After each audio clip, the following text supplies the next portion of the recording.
Olá, você que me segue no Rodrigo Silva Arqueologia. Nós estamos aqui para o nosso bate-papo semanal sobre Bíblia, teologia, religião, assuntos afins. E hoje o tema é um dos mais espinhosos, dos mais polêmicos que nós tratamos aqui, porque eu vou falar sobre o aborto. E não vou falar sozinho, tá bom? Eu trouxe uma convidada, daqui a pouquinho eu vou apresentá-la para vocês. Ela já esteve comigo em outras oportunidades, então vocês já a conhecem, mas eu não quis falar sozinho sobre esse tema. Ele está agora em pauta por causa dos movimentos políticos, jurídicos que estão em redor desta temática aqui no Brasil no momento. Será que nós vamos descriminalizar o aborto? Vamos aceitar que a pessoa não seja criminalmente acusada por ela praticar aborto? Será que a legalização do aborto vai melhorar a situação das mulheres? O que a Bíblia tem a dizer a esse respeito? Ou seja, são muitas perguntas que as pessoas fazem. Eu sei que muitos têm tratado desse assunto e nós não vamos ficar de fora de participar também dessa discussão. É lógico que estamos psicologicamente preparados para receber talvez uma enxurrada de mensagens aí de haters, porque muitas pessoas não sabem discutir algo de maneira civilizada e partem para o ataque. Mas não é o medo do ataque que pode provocar um descompromisso com a verdade. Você compreende? Nós não podemos falhar de tratar de um assunto tão sério que tem a ver com tantas pessoas, principalmente aquelas que talvez nem terão a oportunidade de viver devido à decisão que alguns tomaram. Então é sobre esse assunto que nós vamos conversar hoje, e a pessoa que eu convidei para estar aqui é a Fabiana Bertotti, jornalista. A gente já conversou sobre Barbie, sobre Maria Madalena, e ela está conosco aqui novamente. Eu sei que a Fabi Bertotti também está transmitido pelo canal dela, fabibertotti.com. Boa noite, tudo bem? Obrigada, professor. Obrigada pelo convite. Eu não sei se seus convites são bons, né? Porque é sempre assunto meio... Você nunca veio aqui me chamar para falar de jardinagem. Eu sou ótima com plantas. Olha, uma boa temática para o próximo, viu? Eu não sei Jardins suspensos da Babilônia. Assistir. Eu não sei quantos vão ter paciência para assistir. Você nunca me chamou para falar de risoto, de plantas, você só me chama para esses temas. E eu quero cumprimentar os seus seguidores, o pessoal do canal Rodrigo Silva Arqueologia, os meus seguidores no canal Fabi Bertotti. Obrigada por acompanharem a gente, né? O conteúdo só tem relevância se vocês realmente ouvirem, ponderarem e aquilo fizer algum sentido para vocês. E esse assunto, como você falou, professor, ele é muito espinhoso, porque ele é o que a gente vê hoje em discussão na pauta do judiciário, que já foi inclusive pauta em outros países, alguns com fraude ou não, mas ele é uma coisa que é a cereja do bolo de uma causa, né? Ele não é um fato isolado. A causa feminista, no caso. No caso da causa feminista e socialista. Então, ela é a cereja do bolo. Inclusive, a causa do aborto, ela é o que diferencia mais nitidamente o feminismo da primeira onda com o feminismo da segunda onda. Isso é muito importante historicamente falando e jornalisticamente falando, porque as primeiras defensoras dos direitos das mulheres, as sufragistas, Stanton, essas mulheres todas que escreveu a Bíblia das Mulheres e tudo mais, que eram contra a religião, elas eram inerentemente a favor da vida, elas condenavam qualquer ato que pudesse trazer injustiça ao sofrimento às crianças.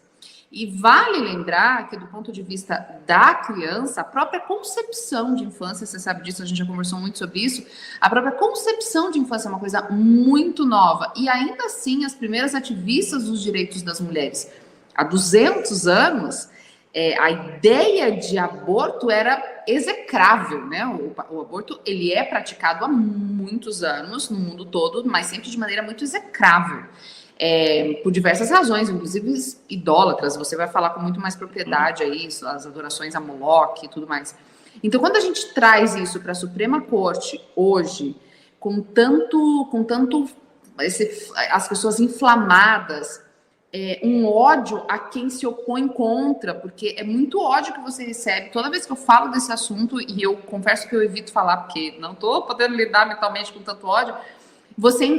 Eu, como estudiosa desse assunto, eu vejo, gente, tá tudo certinho, porque a segunda onda do movimento feminista, ela começou mais declaradamente mostrar que veio, e a causa do aborto era uma condição sine qua non para você aderir ao movimento. A gente começa ali os movimentos da Sanger, a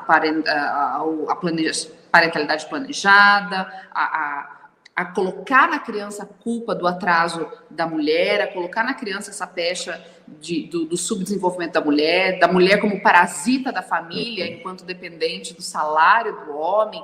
Toda essa composição vem sido escrita aí há mais ou menos 2 séculos, o que a gente vê hoje é a cereja do bolo. E eu acho interessante falar de tudo isso, porque quem está vendo só essa discussão hoje... mas está pegando o filme todo. Não sabe o filme todo. Então, assim, vai vir com argumentos, e os argumentos são sempre os mesmos, né? Mas eu estupro. Mas esse tem risco... É sempre assim, a pontinha do negócio. Entendi. Mas deixa eu colocar uma pimenta aqui. Um argumento que alguém poderia dar do outro lado. Quando você fala assim, as pioneiras do movimento há 200 anos, elas eram contra qualquer diálogo com o aborto. Hoje, já é uma condição sine qua non para fazer parte do movimento.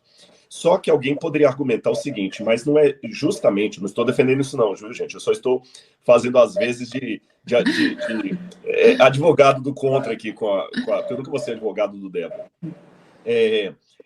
Vamos imaginar o seguinte, a grande argumentação é que os saberes, a ciência, o raciocínio evolui. Tanto é que evolui que você hoje não tem algumas posturas com suas filhas, que eu conheço muito bem, e seu filho, como uma mulher de 50 anos atrás teria, porque você já é uma mãe mais evoluída, você já tem mais conhecimento sobre a maternidade, sobre a psicologia infantil, do que talvez teve sua mãe, sua avó, sua bisavó e outras pessoas a mais. Eu estou querendo dizer que elas não criaram bem, tanto é que você é fruto disso. Mas cometeram erros que hoje você já não comete, porque você já tem um conhecimento maior, ou seja, houve uma evolução da maternidade. A ciência também teve uma evolução da ciência. Prescrições médicas que eram dadas a pacientes há 300 anos atrás, hoje ninguém faz uma loucura dessa. Tratamentos com sanguessuga, com lobotomia. Exatamente. Depois do Pasteur, quantas coisas que as pessoas morriam porque as pessoas não tinham a ideia da bactéria que nós temos hoje. E penicilina, infecção. Exatamente. Quem insiste em não atualizar o discurso, em ficar sempre repetindo o mesmo discurso, até de maneira anacrônica ao longo do tempo, são as instituições conservadoras, religiosas e moralizantes, no mau sentido da palavra. Então, quando você fala o seguinte, olha, as primeiras mulheres do movimento não tinham essa ideia, as atuais têm. Não seria isso um motivo até de elogio e não de crítica? Ou seja, a religião que fica presa no tempo como museu, e as abortistas que estão, de certa forma, acompanhando os sinais... A modernidade dos tempos. A modernidade dos então, tempos. Eu te devolvo com pergunta. Você que é fã do povo judeu, eu te devolvo com uma pergunta. A ideia de concepção da vida mudou. Inclusive, essa é uma discussão bastante significativa para o aborto. Se antes de 12 semanas o embrião é uma vida, se depois de 12 semanas um feto pode ser abortado, tudo mais. A concepção geral é que até 12 semanas o embrião não é vida. Eu vi todos os meus filhos com 7, com 9, com 10, com 12 semanas. Deixa eu te perguntar uma coisa. Se eu tirar aquele embrião que foi colocado no meu útero, e agora eu falo com propriedade de causa, porque todas as minhas gestações foram através de processos de tratamento, ou seja, eu vi desde o início, do início mesmo, da junção da célula do meu marido com a minha e com a graça de Deus, a evolução da vida. Dentro do meu útero, assim que foi colocado uma coisa microscópica, o médico não tinha a menor dúvida de que aquilo viraria um bebê. Aquilo não ia virar uma cenoura, aquilo não ia virar uma couve-flor, aquilo não ia virar um coelho. Se o estágio inicial da vida não mudou, desde as primeiras defensoras dos direitos das mulheres para agora, o que mudou é a maneira como a gente se relaciona com aquela vida. Então, a gente não está falando de evolução aqui. A gente está falando de uma discussão moral e espiritual. Não é de evolução. Porque a partir do momento que aquela célula microscópica entrou e implantou no meu útero, ela não seria outra coisa até a hora de sair do que uma vida humana. Eu vou assim, é que você pediu para eu responder com outra pergunta, deixa eu também... Então mudou, por um acaso. Hoje, aliás, pessoal, vocês perceberam que hoje eu tô acordado, né? Não, a gente tem que falar isso, que da outra vez ele me convidou, tinha acabado de chegar de viagem, estava caindo de sono, e todo mundo falando que você estava chateado porque eu estava falando demais, seus seguidores não queriam me ouvir, queriam só... Não, hoje eu tô acordado e o que eu tô tomando aqui é água mineral, não é nenhum energético para ficar acordado. Eu também tô na água. Bebam água, gente. Água mineral. Mas vamos lá, pessoal. Eu vou de novo responder não como um cristão, mas fazendo o papel do contra aqui, para depois a gente começar a amarrar isso. Na verdade... Se eu receber muito hate, você vai pagar um brunch para mim essa semana, tá? Com Porque certeza, você tá me botando em maus certeza. lençóis que eu tô vendo, tá? Tem uma padaria boa ali em Engenheiro Coelho, a gente vai lá. Pão nosso. Mas vamos lá. O que acontece? Uma das críticas que são feitas aos mais conservadores que negam o aborto a partir da Bíblia é a seguinte, que essa noção, que o cristianismo herdou muitas noções do mundo grego, especialmente de Platão em diante, e principalmente Aristóteles. Estou falando Platão, mas é mais Aristóteles. Platão, por causa da questão que a alma entra no corpo e fica prisioneira no corpo, e Aristóteles, a partir da ideia de potência em ato. Só para o pessoal entender... Que é derivativo de Sócrates ainda, né? Exatamente. Essa própria é derivativa de Sócrates. Exatamente, Sócrates. O Platão, ele sistematizou as coisas de Sócrates. Aliás, até é difícil separar o que é de Sócrates... O que é dele e o que é de Sócrates. O que é de Platão, porque o Sócrates não deixou nada escrito. Então, o Aristóteles, quando ele trabalhava a metafísica, ele diz que tudo que existe, aliás, esse é o lema fundamental da metafísica, a doutrina do ser. Tudo que existe tem que passar por duas fases para existir plenamente. A fase da potência e do ato. Potência é aquilo que permite a existência de, por exemplo, eu sou potencialmente pai, mas meu filho não nasceu. Então, meu filho existe em potência, que enquanto eu existir fértil e tiver vida, eu posso gerar uma vida com uma mulher, com a minha esposa. Então, meu filho existe em potência. Os 3 filhos da Fabi, eles não existem em potência, eles existem em ato, porque eles já deixaram de ser uma possibilidade para se tornar uma realidade.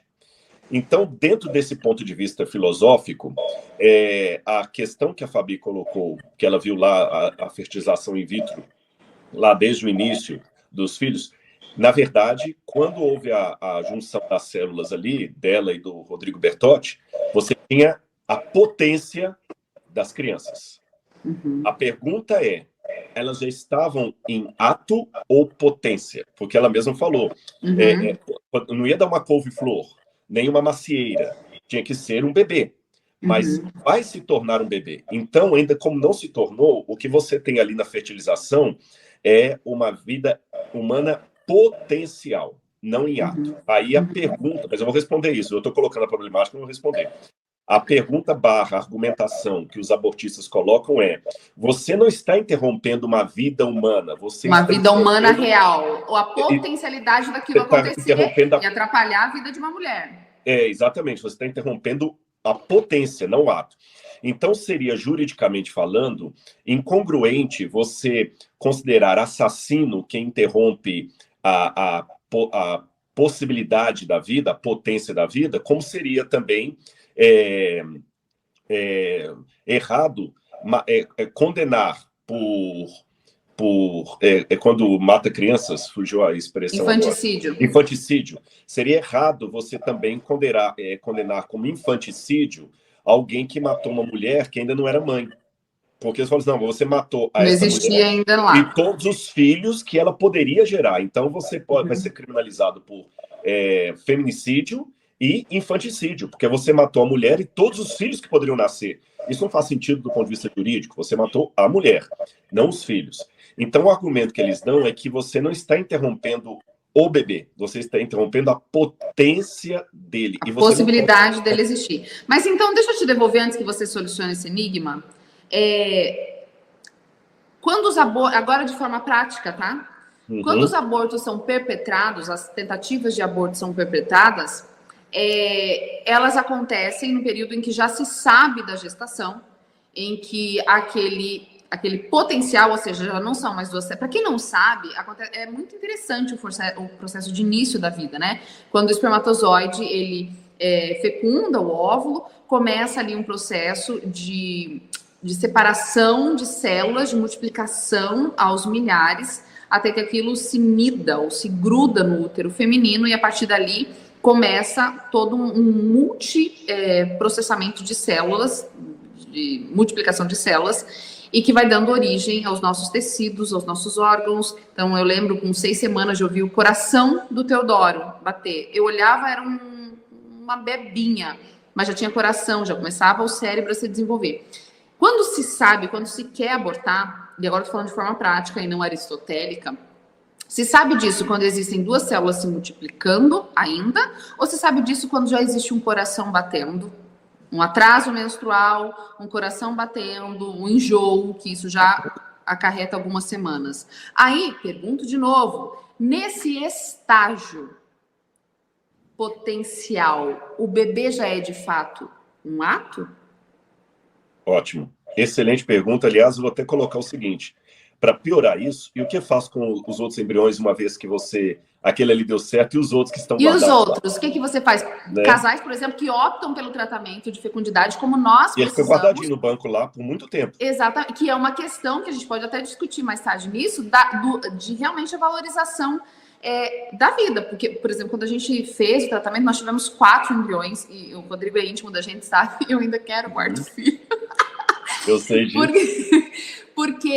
E pra gente sempre foi muito claro, obviamente, como cristãos, que a vida estava naquele início potencial. Aquilo era o início da vida, independente de como aquela gestação se transcorreria, aquele era o início da vida dos nossos filhos. E por isso sempre vai ter 7 embriões, a gente vai implantar os 7. A gente implantou todos, infelizmente Deus não quis que se tornasse nosso filho, mas implantamos todos. Mas é uma questão a se tratar se a gente entende qual é o potencial e o ato da vida. Mas eu tô vendo que você tá folheando aí. Porque eu você quer trazer mais problema para a questão. Uma passagem aqui que Jesus fala a esse respeito, acho que é João capítulo 12, eu estou procurando o versículo, que eu estava na dúvida do verso. Verso 24. Olha o que Jesus disse. Em verdade lhes digo, se o grão de trigo caindo na terra não morrer, fica ele só. Mas se morrer, produz muito fruto. Ou seja, como é que Jesus estava entendendo aqui a vida? O grão de trigo em si, ele não era vida. Mas a partir do momento que ele cai na terra e morre, aliás, para explicar o que é esse morre, aí sim ele se torna um trigo a ser colhido. Ou seja, o grão fora da terra não é vida. Para que o grão, que é a potência, se torne ato, nas palavras de Jesus, ele primeiro tem que ser colocado na terra, morrer / germinar, aí eu tenho uma vida. Ou seja, Jesus mesmo não considerava o grão de trigo vida, só depois que ele caía na terra e germinasse, aí seria considerado vida. Se eu posso pegar um paralelo dessa imagem de Jesus com o que você acabou de falar, os 2 óvulos fecundados, eles não são, a menos que estejam dentro ali colocados juntos, a não ser que estejam dentro do útero, germinando. Como sendo a terra germinando. Aí já são considerados vida. E vale lembrar uma coisa interessante a se falar, de forma geral, muitas mulheres, e é muito comum, inclusive, terem abortos. O que são os abortos? Espontâneos. O que é o aborto? É o seu corpo entendendo que aquela vida é inapta, que não vai gerar vida, e o seu próprio corpo espelha. Eu acho de uma genialidade o sistema como Deus fez o nosso corpo reconhecer se que aquela semente vai germinar ou não. E ele mesmo espelhe uma semente que não vai germinar. Existe aí uma intervenção natural, orgânica, divina, chame você como quiser, você que está nos assistindo, eu chamo de um sistema divino de separação das sementes. É ele entendendo o que vai germinar ou não. Por outro lado, você tem hoje nessa discussão algo que começou, para mim, professor, começou no Éden. Eu acho que existe uma guerra contra as mães, perpetrada pelo diabo, lá no Éden. Quando Eva peca, e Adão também, e ambos diante de Deus se veem ali diante do seu pecado, a gente tem claras as declarações de Deus quanto aquilo custaria para eles. Mas também a gente tem ali muito notório o papel do inimigo de Deus na tentativa de acabar com aquele que é criado à imagem e semelhança de Deus. Então, embora a discussão hoje seja moderna, para mim ela é muito espiritual e ela é muito antiga. Eu vou te dizer por quê. Quando a gente começa a falar desses movimentos de emancipação da mulher, que nunca foram emancipatórios, na verdade, é sempre uma diminuição constante do papel divino, da imagem e semelhança da mulher diante de Deus, você vem num gradativo em que parece óbvio abortar ser uma causa a ser defendida. É óbvio. E vou te explicar por quê. Quando a gente tem os movimentos, lá atrás ainda, com a mulher do Adam Smith falando, olha, vê os direitos das mulheres, porque enquanto solteiras, ali a gente está falando da Constituição Americana, início do século XVIII, a gente está vendo ali eles falando que a mulher solteira pode vender os seus bens, pode administrar, a partir do momento que casa, elas ficam sob a custódia do marido e tal, e eles começaram a reivindicar isso. Que a gente tenha direito a administrar os nossos bens, que a gente possa cuidar da nossa herança, que a gente não precise pedir permissão o tempo todo para tudo. E ela ainda fala para o marido numa carta que é famosa, que as feministas usam como proto-feminismo, que não tem nada de feminismo, porque ela defendia absolutamente nada do que o feminismo defende hoje. O que ela pedia era o que eu e você, qualquer pessoa em qualquer tempo, qualquer pessoa de sanidade, poderia pensar, que as mulheres também sejam gestoras da sua vida, dos seus bens. Marido, todos os homens, ela escreve na carta, seriam tiranos se pudessem. E ele ri ali com ela e tal. Ali começa um movimento que é absolutamente natural e saudável de uma sociedade de igualdade de direitos. E muitas feministas que se dizem cristãs ou se dizem feministas, porque às vezes isso é confuso, sabe? As pessoas, elas não sabem de fato o que é o feminismo, elas se iludem com um discurso bonito, e eu falo isso porque eu fui essa pessoa, gente. Eu fui essa pessoa que me declarava feminista dos 15 até quase 30 anos, entendeu? E eu dizia, gente, eu sou cristã e sou feminista. Por quê? Porque as primeiras mulheres cristãs, inclusive Ellen White e tudo mais, eram defensoras desses movimentos, esse movimento que a Stanton pregava, os movimentos pró-voto e pró-campanha de abstinência do álcool e tal. E eu estava completamente equivocada, porque óbvio que as mulheres cristãs e as suas ligas eram a favor do que aquelas primeiras mulheres dos direitos das mulheres defendiam. Por exemplo, leis mais severas para os homens que bebiam, que chegavam em casa violentos, quebravam patrimônio, leis que permitissem que as mulheres pudessem vender seu patrimônio, que não ficassem sob a gestão de um marido que era inapto para gerir aquilo, leis que permitissem que elas tivessem maior acesso à sociedade civil enquanto casadas, que não era uma questão. Então, sim, mulheres pioneiras cristãs apoiaram essas causas. O que a gente tem, e depois elas ficaram meio que subjugadas até, porque a gente vê ali no início de 1900, tá? Início do século XX, gente, a gente vê um forte movimento no sentido dessa liberação da mulher, a gente tem um socialismo forte na Europa, a gente tem movimentos mostrando que a mulher só vai ser plena, forte, total detentora das suas potências fora do seio da família.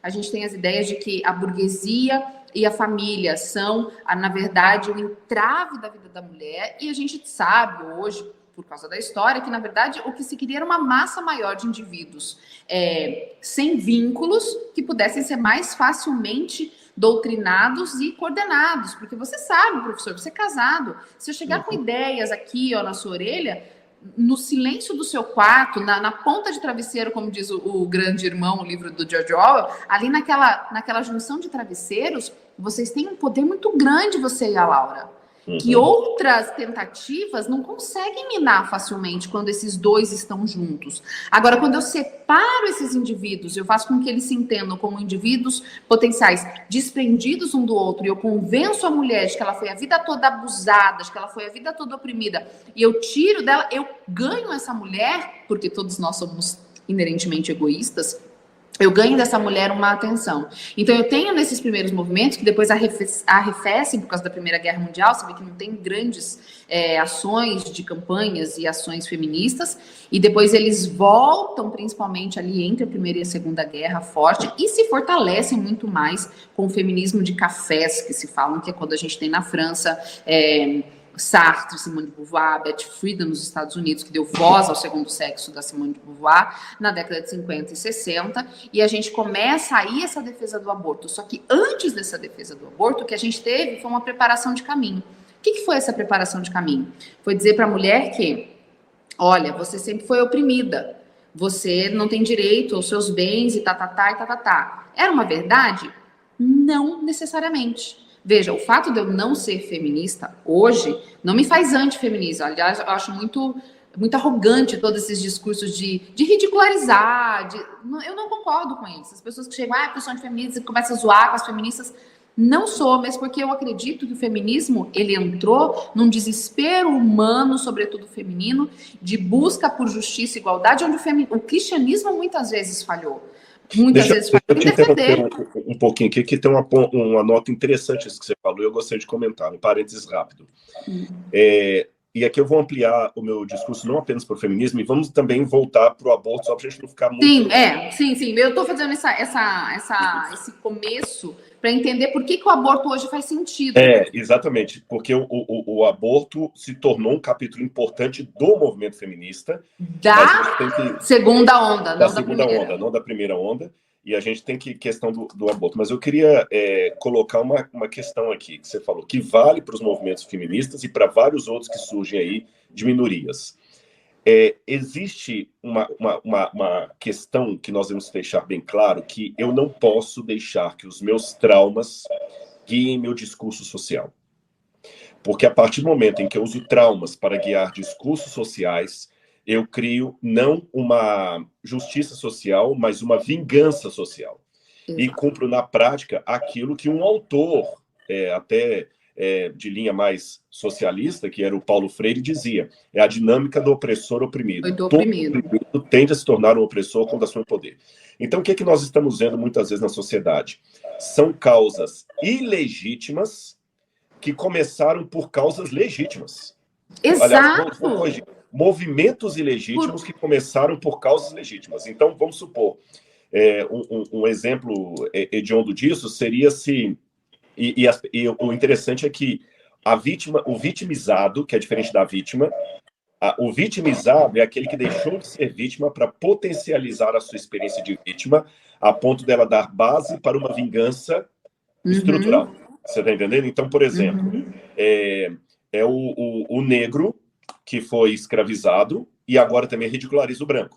Nós vimos aí recentemente o caso aí da secretária do Ministério dos Direitos Humanos, ridicularizando a torcida do São Paulo e tudo mais. Quer dizer, ela pode falar, porque ela está no papel representando a minoria.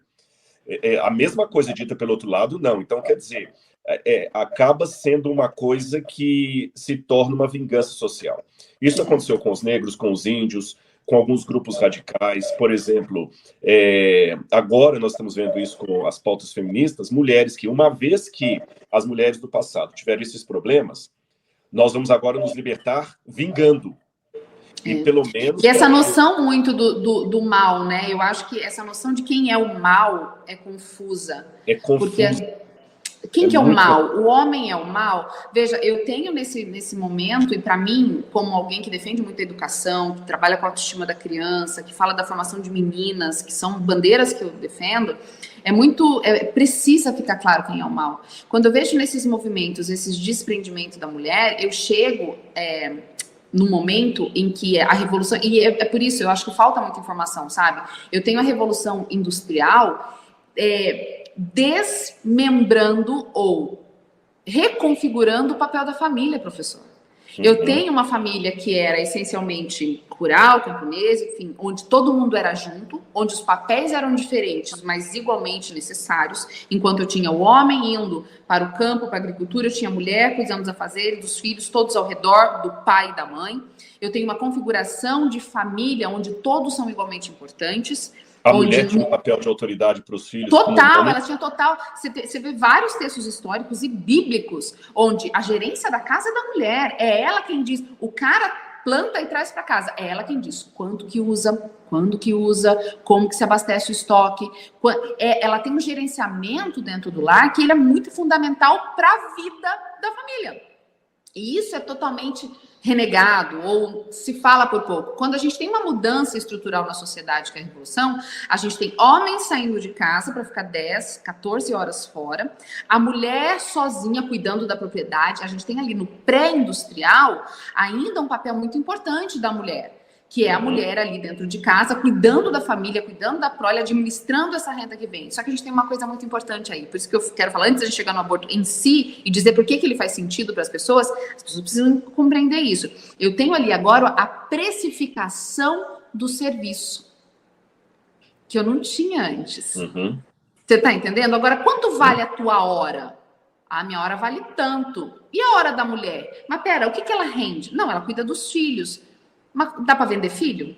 Alguns vendem, mas dá para vender filho? Não dá. A gente começa no período pré-industrial e industrial a qualificar e quantificar quanto vale cada atividade.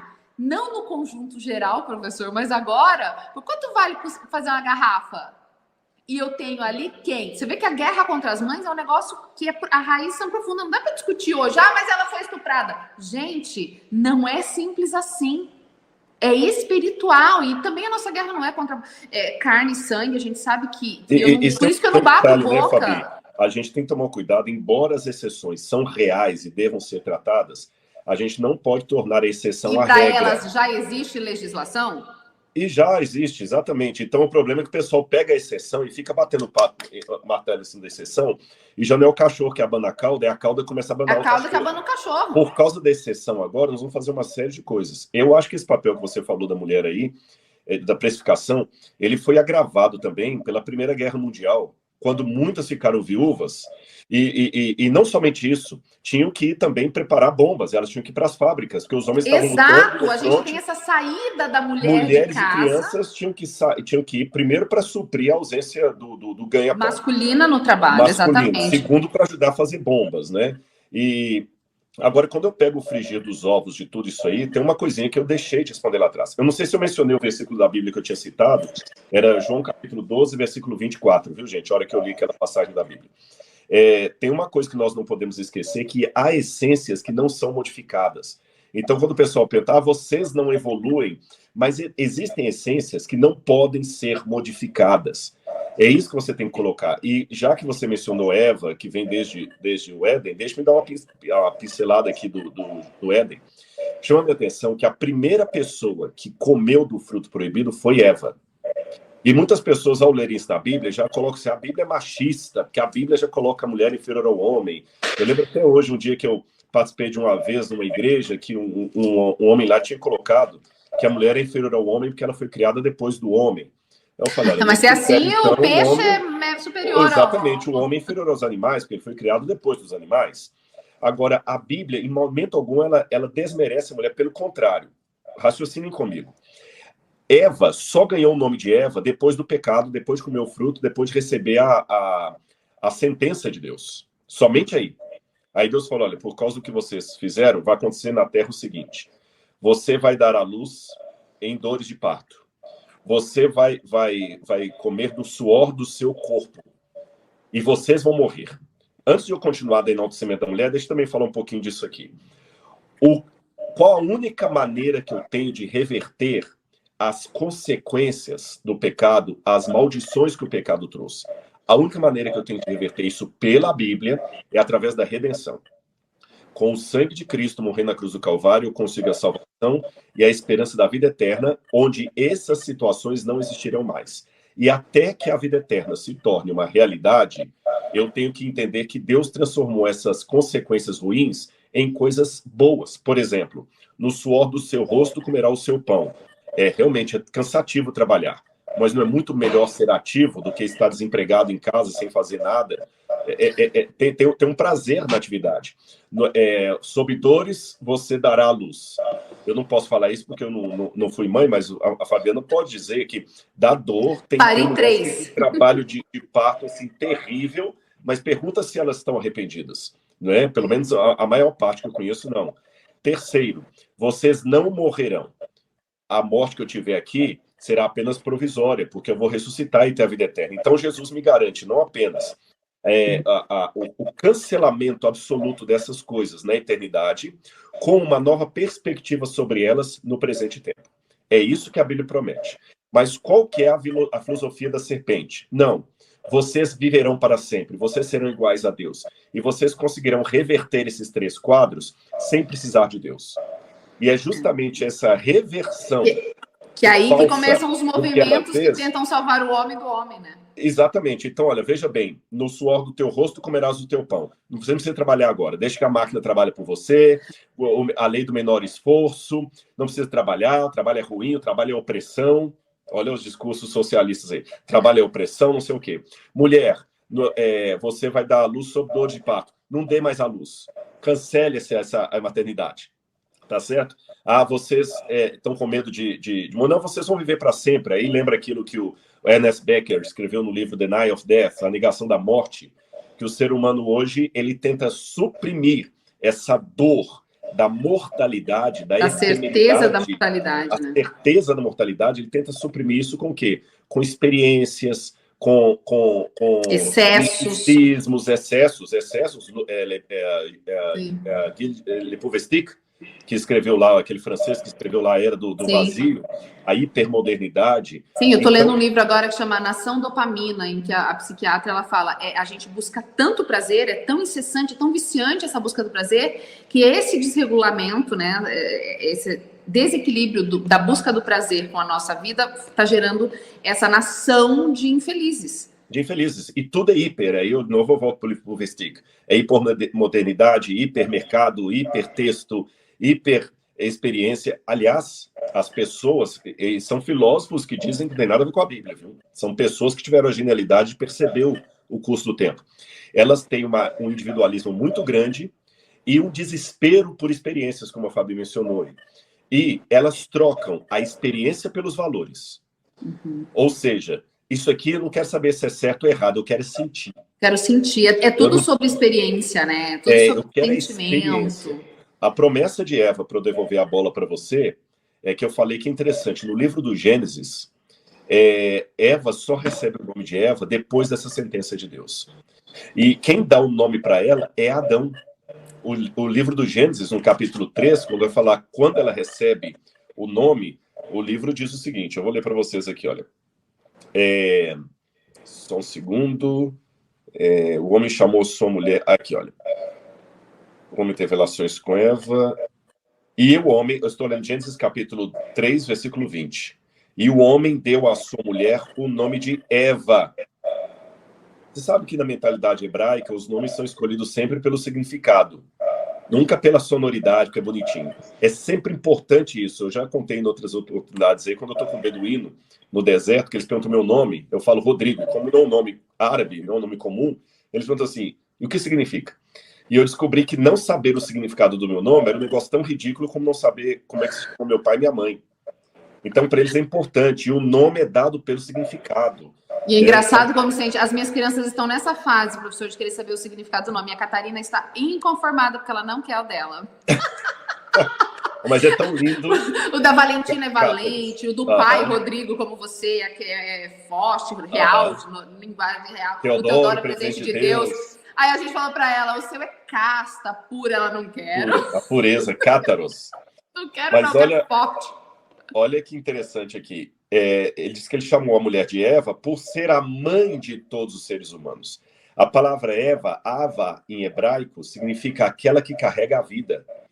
Quando eles caíram em pecado, a sentença foi, vocês morrerão. A chance para vocês não morrerem é que eu trarei um descendente da mulher para combater a serpente, o Messias. Então, quando Adão olhou para Eva, falou o seguinte, a única chance que temos de nos salvar entrará no mundo através de você. Então, você que carrega a vida.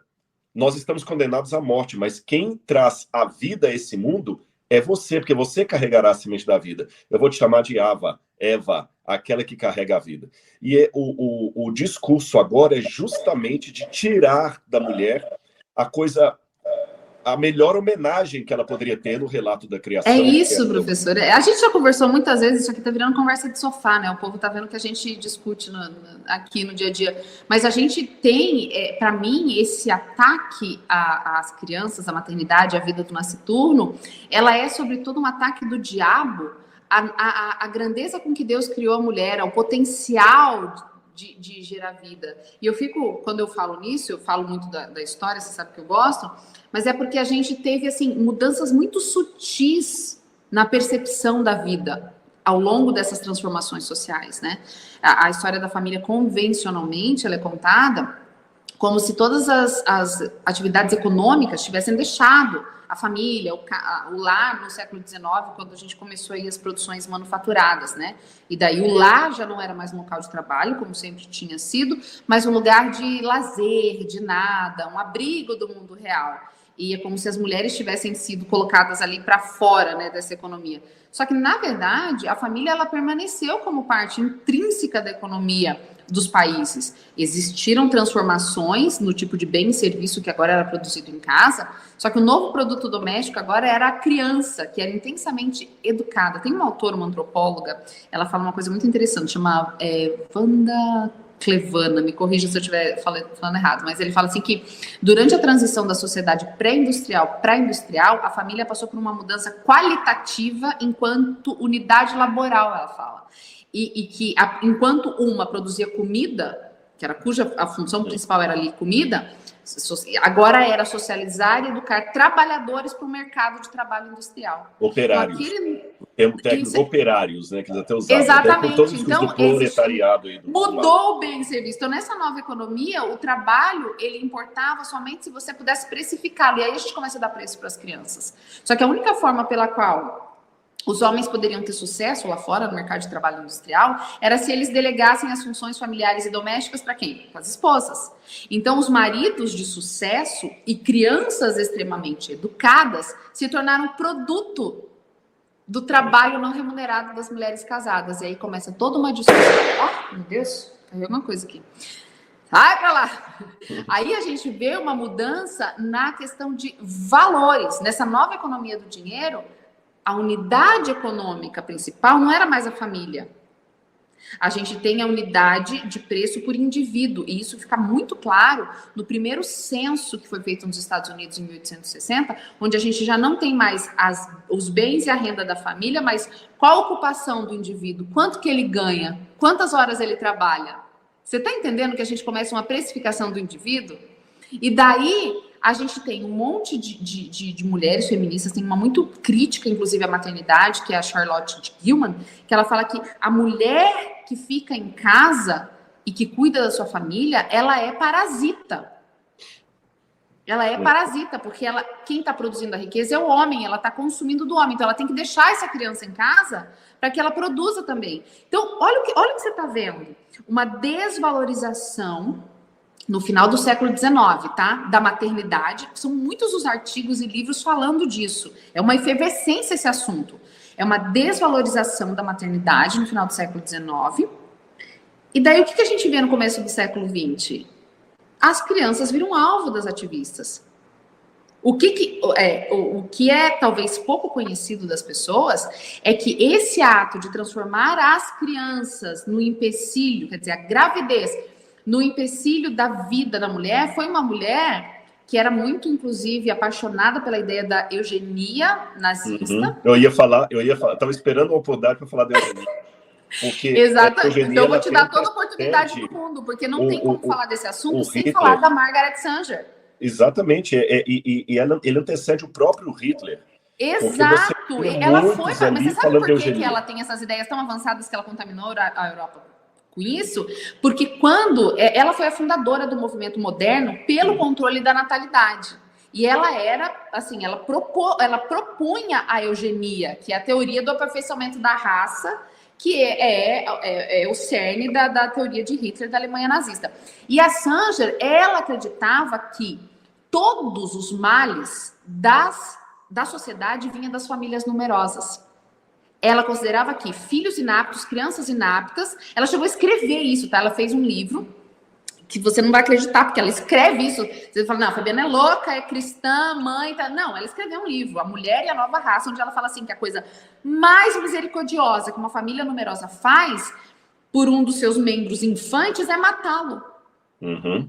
Ela escreve isso e ela advoga isso. O que você tem ali? Você tem uma mulher. O pai dela era abertamente socialista. A mãe teve 18 gestações, 11 vingaram, ela foi a 6ª filha.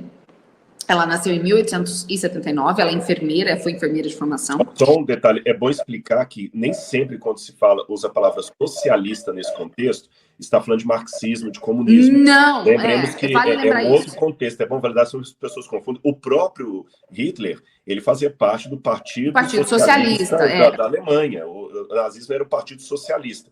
Então, a gente tem que refinar aqui para não parecer que estamos falando 6 por meia dúzia. E também essa coisa comunista latino-americana não é exatamente como o socialismo que essas pessoas defendiam no final do século XIX, vale dizer isso, né? Eu vou tentar ser sucinta aqui, porque esse assunto me empolga. Essa mulher, e de novo falando naquela questão de vingança social que você sempre fala, olha só a história da Margaret Sanger. Ela é filha de uma mãe que teve 18 gestações, morreu com tuberculose aos 49 anos, ela era a 6ª filha, foram 11 filhos vivos. Ela sempre bradou que as gestações é que acabaram com a vida da mãe dela, que as gestações é que destruíram a mãe dela, e que o excesso de filhos, ter muitos filhos, acabava com o plano social de melhoramento da raça. Então, ela começou a trabalhar no início do século, 1910, para ali, né, porque ela era enfermeira, ela começou a trabalhar como enfermeira particular, lá em Nova York, onde ela nasceu, e depois ela começou a se juntar aos movimentos radicais de emancipação da mulher, fez várias greves e tudo mais, e ela começou a escrever uma série de artigos no início do século, ainda em 1912, para um jornal socialista, falando de doenças sexualmente transmissíveis, não só de prevenção, mas de exterminação da gestação. Só que daí o que aconteceu? Porque ela se separou, depois tudo mais, os Estados Unidos falou, isso aí é crime contra a obscenidade postal, porque eram enviados por correio. Uhum. Então ela fugiu para a Europa. Ela foi para a Europa em 1914, onde ela bebeu muito da fonte, exatamente, ela bebeu muito da fonte das ideias de eugenia. Aí ela... Só lembrando, pessoal, 14 ainda é a Primeira Guerra Mundial. Primeira Guerra Mundial. Um cabo do exército, mas como eu falei anteriormente, essas ideias de eugenia, de raça ariana, elas antecedem Adolf Hitler em décadas. Tá certo? No final do século XIX, você já tinha nas o berço na América, inclusive. Exatamente, de ensino do arianismo, dessas questões de purificação da raça, que também bebiam nas teorias de Charles Darwin, como você vai ter, por exemplo, o evolucionismo social, que é a lei do hábito, a sobrevivência do mais apto. Então, para que a gente vai deixar o fraco? E isso se estendia não é só para crianças, não. Idosos também, que já não eram mais produtivos, também poderiam ser exterminados nas clínicas, não havia nada. A eugenia social, né? O darwinismo social, e eu acho que pouca gente sabe que o feminismo, ele bebeu muito dessa fonte do darwinismo social. Essas ideias, por isso que eu tô falando, calma, gente, chegar no aborto tem um caminho, não dá pra gente falar de maneira, não, onde é que começa a vida? Calma, tem um plano maior atrás disso tudo. Onde vai começar e onde vai terminar, né, Fabiana? Porque exato, professor, exato. Esse que é o Veja, negócio. ela chegou a ser presa. Quando a gente aponta para onde que aquele caminho está levando, eu já fui vítima de alguns que não entenderam isso. Quando eu falei assim, olha, vai legalizar isso aqui, vocês não sabem o que vai dar lá na frente. Que absurdo, ninguém está defendendo aquilo. Você está contra... Olha, eles não sabem, mas calma. O caminho é lento, a gente às vezes nem vê. Exatamente, porque a questão essa vida que está no útero, ela é indigesta, se eu puder usar essa expressão apenas como de linguagem.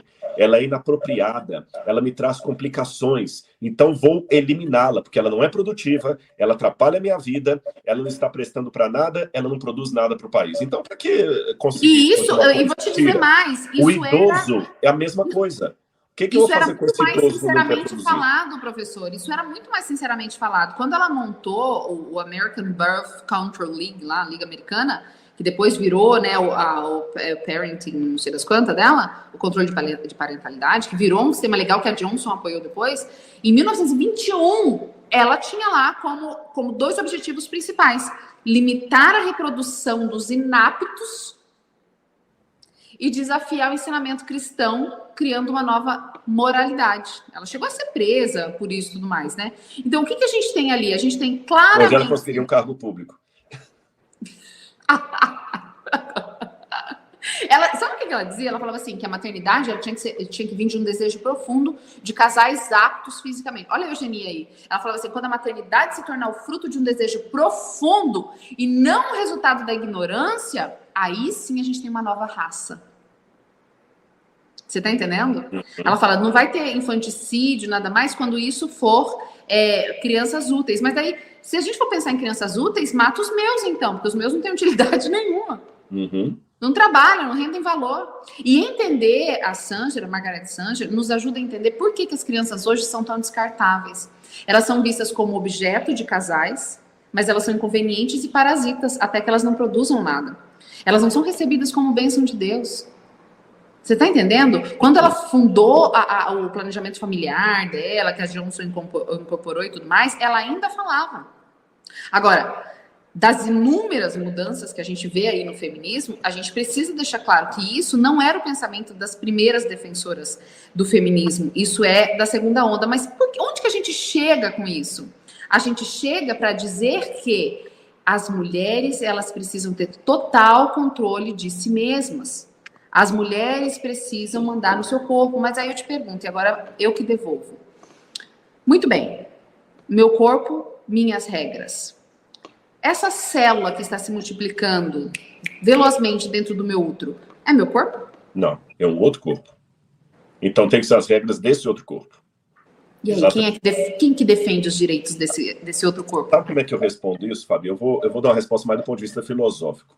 E eu quero, de novo, enfatizar uma coisa que eu falei bem rápido, que eu não sei se ficou claro para vocês, que eu mencionei idosos aqui, e alguns com certeza já estão pensando, coçando os dedos para digitar aí. Está confundindo alhos com bugalhos, ninguém está falando de idoso e tal, que ridículo, esse pessoal quer criar o argumento do espantalho. Repito que não, eu estou consciente do que eu estou falando. O mesmo modelo que hoje defende aborto, amanhã defenderá o extermínio de idosos que também não são mais produtivos. Não pense que eu estou neurótico. Alucinando. Lembra o que eu falei lá atrás, até tentando, entre aspas, defender o argumento de muitos progressistas? A própria palavra progressista, que alguns colocam com tanto prazer sobre si mesmo, significa progresso, evolução. E a crítica, eu fiz no início do nosso bate-papo aqui, é que religião que fica com o mesmo pensamento através dos séculos, como no museu. A ciência, a filosofia, o ateísmo, eles evoluem. A religião que fica estagnada. Ok. Então, vamos aplicar esse conceito progressista à própria ideia da eugenia. Ela hoje está apenas preocupada com crianças inoportunas. Amanhã ela estará preocupada com qualquer cidadão inoportuno, qualquer pessoa inoportuna.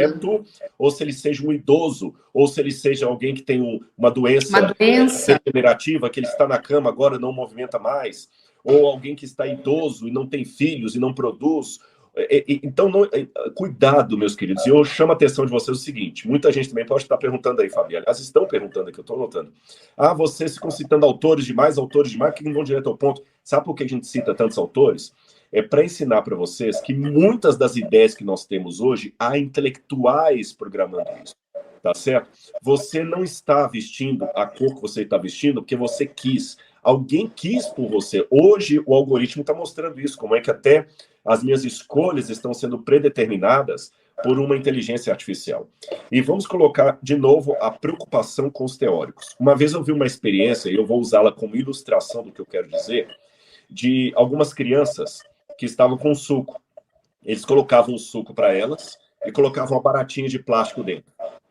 E as crianças não bebiam suco. Elas não bebiam suco. Não, tá com barata dentro.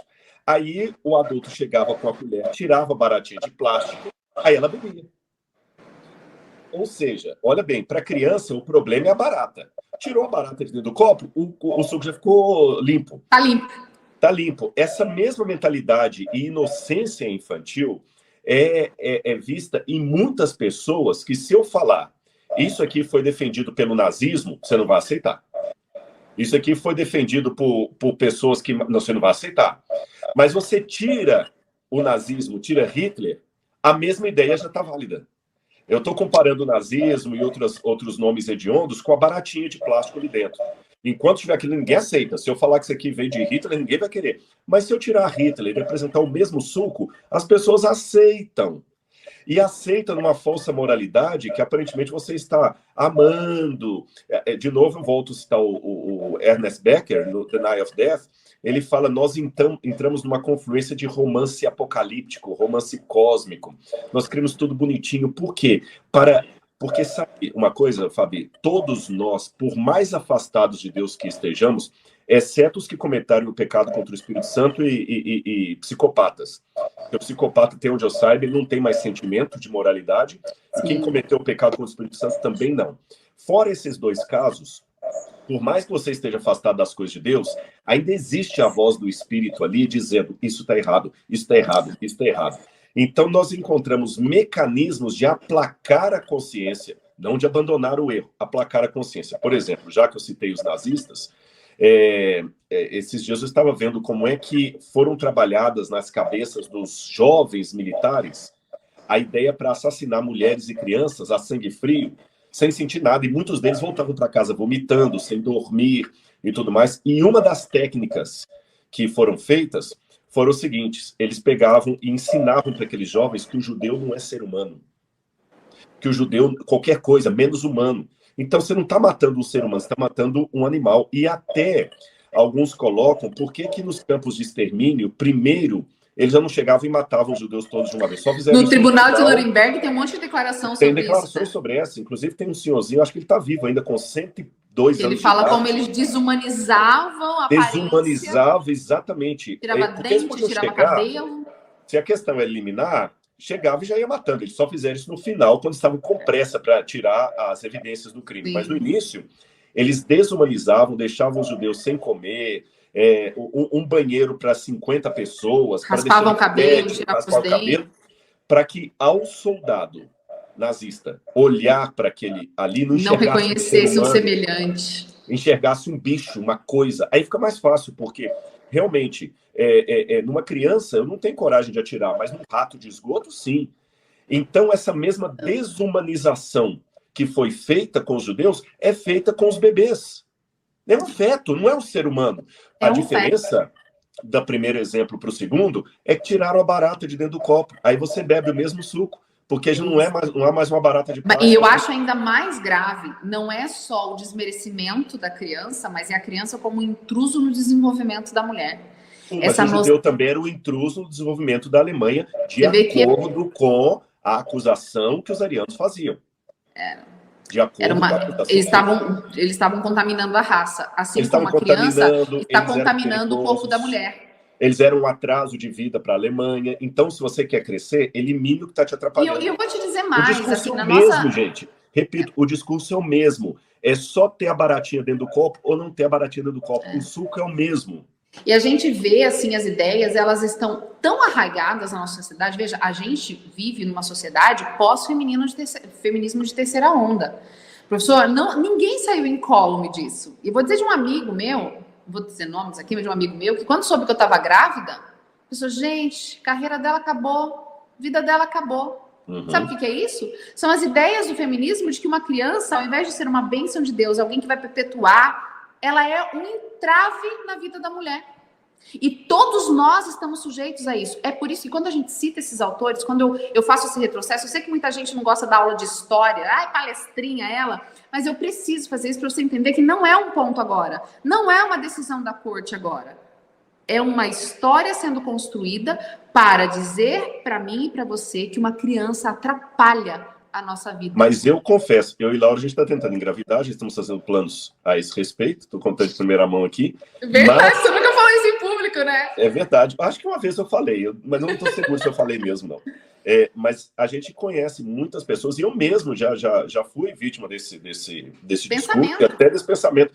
Criança vai atrapalhar, vai interromper. Atrapalha mesmo. Pausar. Né? Não, atrapalhar de qualquer jeito. Mas vai pausar, vai interromper, vai impedir. qualquer coisa.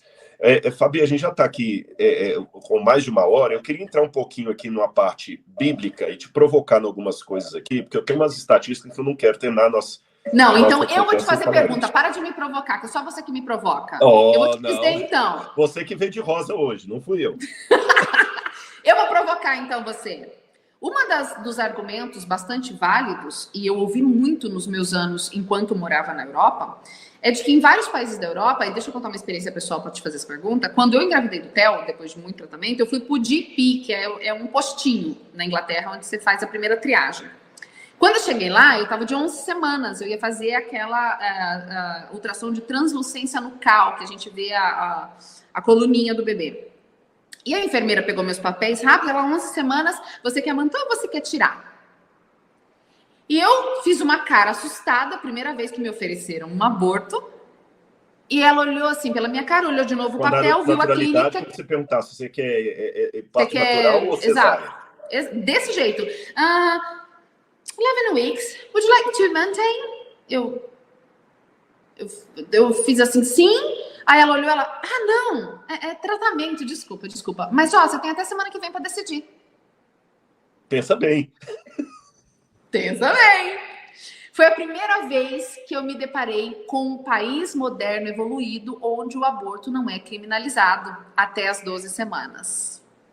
E o que a gente ouvia por lá, e que é uma bandeira forte do feminismo, é que nesses países onde o aborto não é criminalizado, a gente tem uma incidência menor de aborto. Então, menos pessoas fazem aborto, gente. Para que criminalizar? Porque, veja, a discussão do STF não é legalizar termos, né? Não é legalizar, é descriminalizar. Ou seja, o aborto não vai ser uma chancela do Estado, mas ninguém é criminalizado se o fizer. Em miúdos é isso. Ninguém vai ser obrigado a abortar, mas também não vai ser culpado se o praticar. Se o fizer, exato. É isso. Porque o que está em questão no Supremo é justamente um precedente, como foi no caso lá, Wade e Roe nos Estados Unidos, na década de 70. Mas, enfim, os países, a alegação que se tem, e você é um pesquisador, então, por favor, me traga dados. Por coincidência, eu tenho alguns dados aqui, que eu estava aberto com isso no computador. Mas pode fazer que eu vou... Afinal de contas, não seria uma vantagem, ao descriminalizar, diminuir a incidência de abortos? Bom, vamos por partes. Como é que eu faço com alguns temas? Vocês sabem que a gente tem a nossa área de especialização e você não pode falar com propriedade como um especialista na área do outro. Porém, quando a gente vem para a internet, você é obrigado a discutir assuntos que você não é da área. Eu não sou da área de bioética, não sou médico, não sou obstetra, não sou sociólogo, mas eu sou um pesquisador. E como pesquisador, pelo menos, eu consigo ter uma mente crítica para verificar assim, o raciocínio, a procedência ou não dele e as fontes primárias. E eu fui atrás dessa questão porque tem muitos números que são usados no Brasil por político, por jornalista, que são jogados a esmo, né? Nunca na história desse país houve tantos milhões de não sei o quê, tantos milhões de não sei o quê. E uma vez eu li um livro, Fabi, foi publicado em Portugal, agora daqui a pouco eu vou lembrar o nome do autor. Torture nos Números, e eles contarão qualquer história. Tem um muito bom, chama Factfulness, que questiona esses números que são... Exatamente. Do Hans Rowling. Próprios, quando você vai conversar, eu já conversei com alguns estatísticos, porque eu já tive que orientar a dissertação que tinha trabalho estatístico. E ali eu comecei a perceber como é que a estatística é uma ciência em si mesma. Não basta ser matemático. Para você trabalhar com tabulação de dados, primeiro que a coleta de dados é interessante, e eu lembro de um estatístico contando lá da Universidade de Mackenzie, ele dizia, para poder fazer um cálculo estatístico, você tem que contratar um estatístico para poder coletar, para te ajudar até a interpretar. Porque não é simplesmente assim... O que o número quer dizer, né? Não é só o que o número diz, o que o número quer dizer. Quer dizer, exatamente. Porque às vezes eu posso... Vou dar um exemplo rápido para vocês antes de responder a Fabi aqui, só para ficar claro. Existe uma vez uma estatística que dizia o seguinte, que porque mulheres se acidentam menos no trânsito, isso foi nos anos 80, se eu não me engano, porque as mulheres têm menos acidente no trânsito, o seguro de automóvel para elas era mais barato. Aí o pessoal tá vendo, isso aqui prova que a mulher é mais prudente. Que a mulher é mais prudente. Outros diziam, não, é que a mulher tem menos medo, o camarada que vai acaba batendo. nada disso. É porque naquela época, como havia menos mulheres dirigindo, evidentemente havia menos incidência. Menos número Só percentual. isso. Mas tá vendo como é que você pode pegar números corretos com... Não, é igual às médias, professor. Os dois comeram... como é que é aquele negócio do pão? O Rodrigo comeu 2 pães. Eu não comi nenhum. Na média, a faminta comeu 1. E antes que você continue, deixa eu falar que aqui embaixo você tem material, né? Que você está dando e-book. Tem sim. Tem um e-book tem sobre material isso. Que é gratuito, tem material, né? sobre a ética de Deus. Aliás, o pessoal pode depois baixar, ler. Uma análise que eu fiz ali a partir dos 10 mandamentos, e a gente menciona rapidamente ali a questão do aborto. Não é só sobre isso, eu falo um pouquinho de eutanásia, de outras coisas mais. E é muito interessante esse material. O que é ética, o que é moral. É um livreto que eu preparei para orientar você. Gratuito, gente, gratuito. É só baixar. Aqui embaixo, link que vocês podem baixar. Tá aparecendo aí. Mas me responda, homem, não é melhor que se legalize? Tá fugindo da questão? Vamos lá.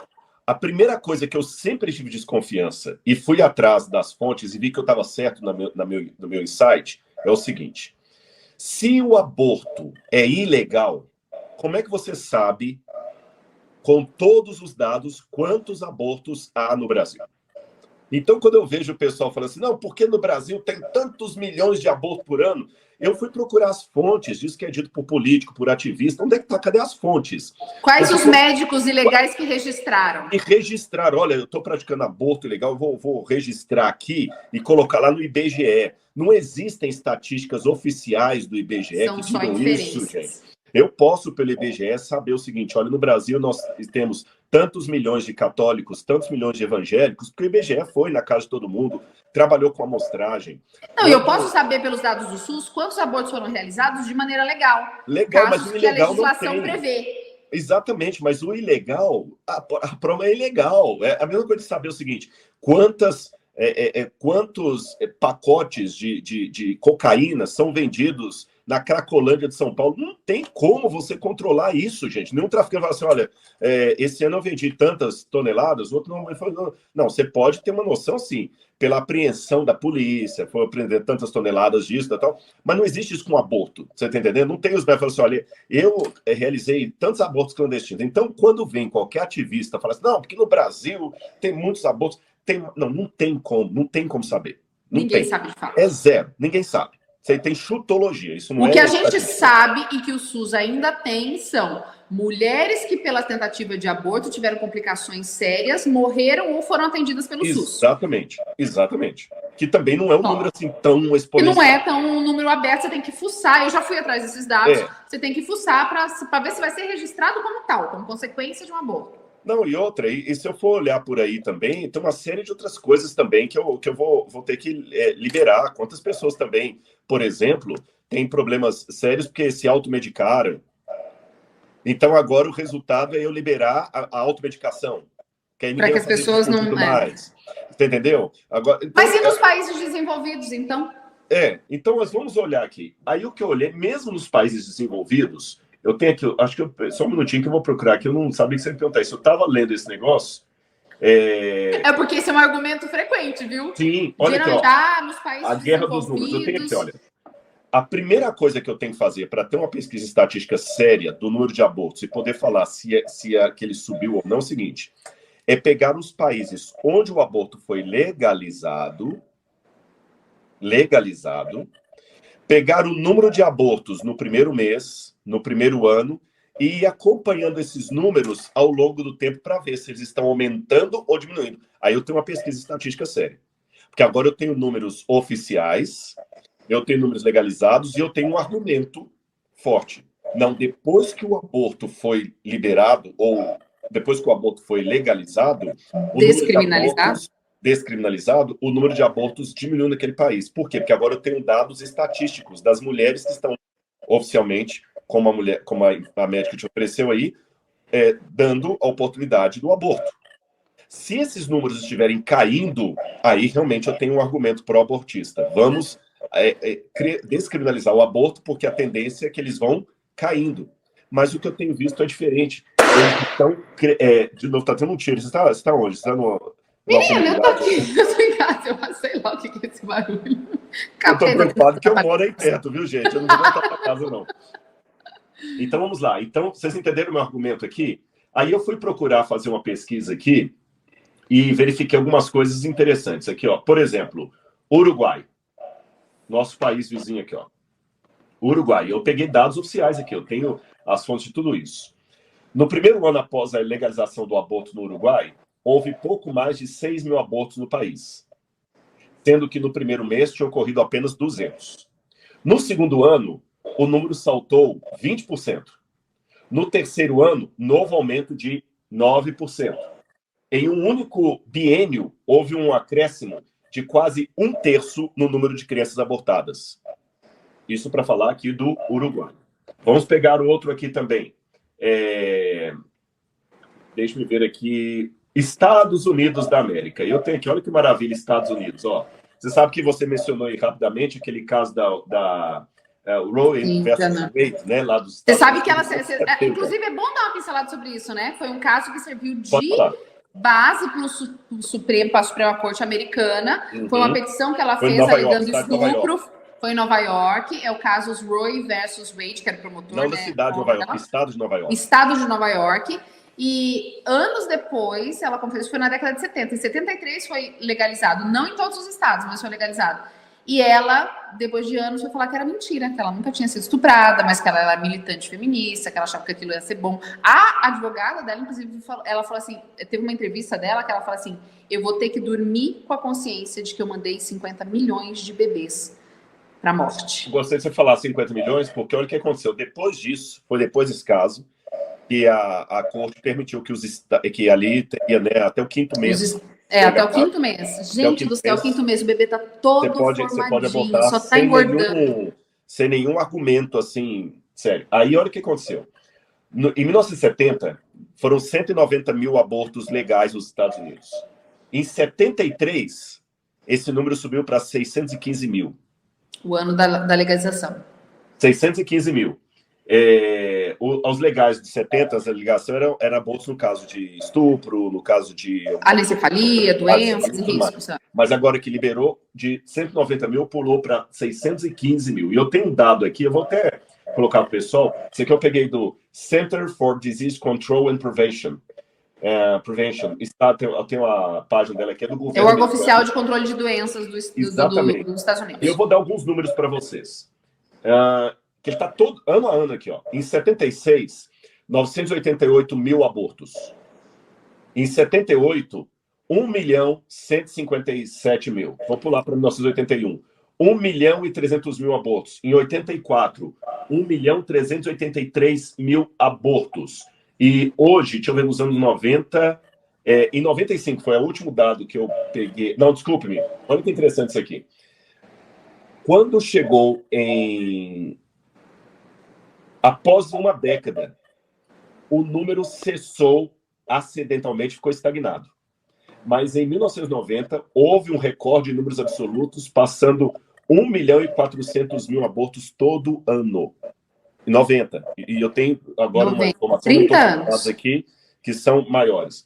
Agora, na Austrália, o aborto foi liberado também na década de 1970. Em 85, foram executados cerca de 66 mil abortos.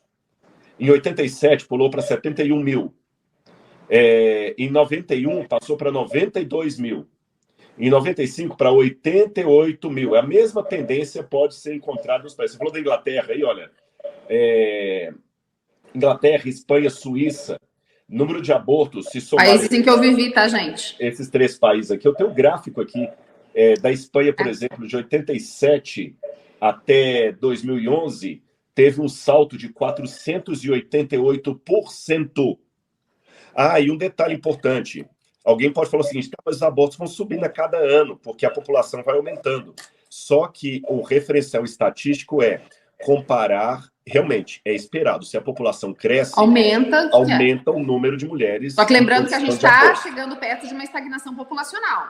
E esse é um detalhe, principalmente na Europa, que já chegou. Ele já tem lá, média, 1,2 filhos por família. Não tem nenhum crescimento estatístico da população, tá, gente? Então, o que os dados estão mostrando, das pesquisas que eu levantei aqui, é que nos países que ainda apresentam crescimento populacional, o aborto está 200% em média acima do crescimento populacional. Ou Então, não se seja, justifica. a ideia de que posso abortar... Não, deixa eu Não assim, diminui, é mito. não É diminui. mito. Eu tinha outros dados Claro aqui, que tem um não. Isso monte aqui, facilita, olha. sabe por quê? Porque Eu tenho isso vira até uma coisa do Senado aqui, ó. opção, vira uma possibilidade real para o meu estilo de vida lascivo e irresponsável. E desculpa, eu tô tentando manter a linha a live inteira. Mas a verdade é que ter a opção do aborto disponível só aumenta na gente a irresponsabilidade com a vida, só aumenta na gente o controle lascivo de uma vida que é levada basicamente a ter prazer, ao sexo descomplicado, descompromissado, que é totalmente contra a imagem de Deus, que é totalmente contra a vontade de Deus, que diminui a mulher em todas as suas potências, que arruina a própria vida da mulher, porque só ela vai ter que lidar com o fato de que ela despedaçou um bebezinho no seu útero, e que aquilo poderia ser uma vida, que daria sim a ela muita alegria, que poderia ser a realização dos sonhos de Deus na vida dela. Nem todas as gestações são felizes, nem todas as concepções acontecem de maneira ideal, nem toda vida consegue ser aquela plenitude que eu gostaria. Mas enquanto eu, como cristã, como uma pessoa que contempla o céu, eu não tenho como ver uma célula se desenvolvendo no meu útero como não sendo uma vida, a prova da existência de Deus no meu útero. Ela não é algo que atrapalha a minha vida, ela é a própria vida. Isso. A vida por quem Cristo morreu. Aliás, Fábio, eu aproveito essa sua indignação, que ela é minha também. Sabe que eu estou escrevendo uma meditação matinal da Casa Publicadora Brasileira, vai ser só em 2025.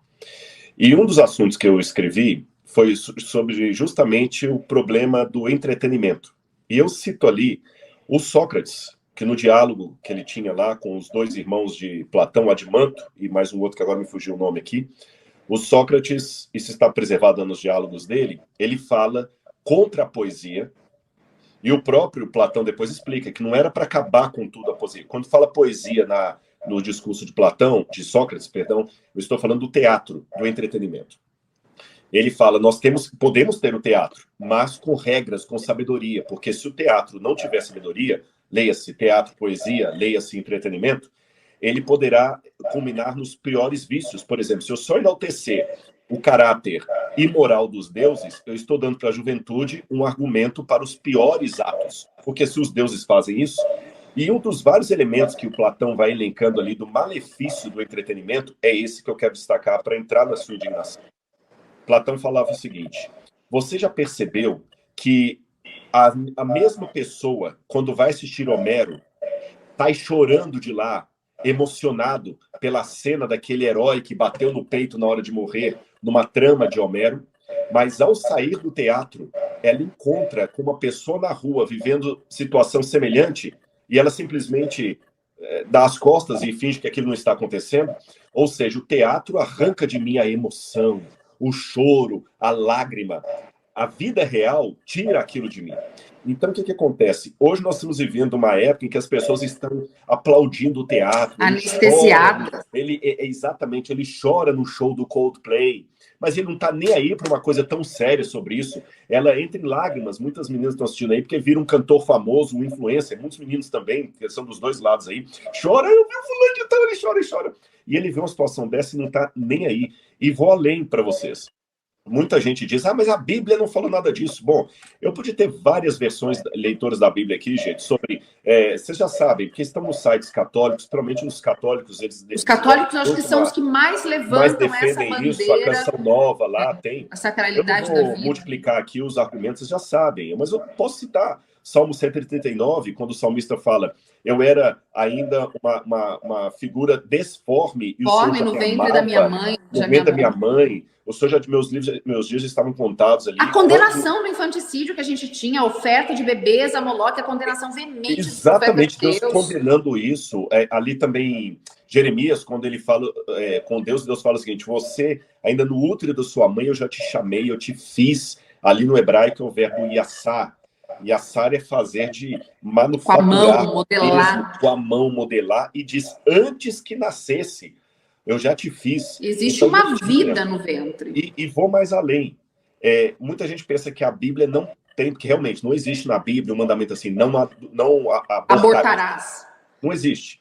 Mas, pessoal, é muita primariedade. Não, é falta de caráter dizer que não, pera. Porque é a mesma coisa. Como é que um advogado, um juiz faz quando não tem uma prescrição clara na lei sobre aquilo ali, ele quer condenar ou absolver uma pessoa.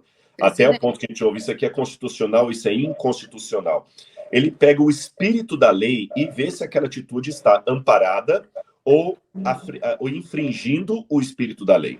Então, a lei não precisa ter uma disposição legal para cada questão. Item, exatamente, porque a vida da gente é complexa. Exatamente. A Bíblia é a mesma coisa. Não tem a disposição ali verbatim, como se diz em latim, mas nós temos o espírito da Bíblia. E nós temos um caso, por exemplo, que me chama a atenção, eu queria trazê-lo à baila aqui, que é Êxodo, capítulo 24, 21, tem uma legislação de Deus aqui, Êxodo 21, eu vou ler esse texto para vocês. Êxodo 21, versículos 22 e 23. Olha o que diz aqui na Bíblia. 21, 22 e 23.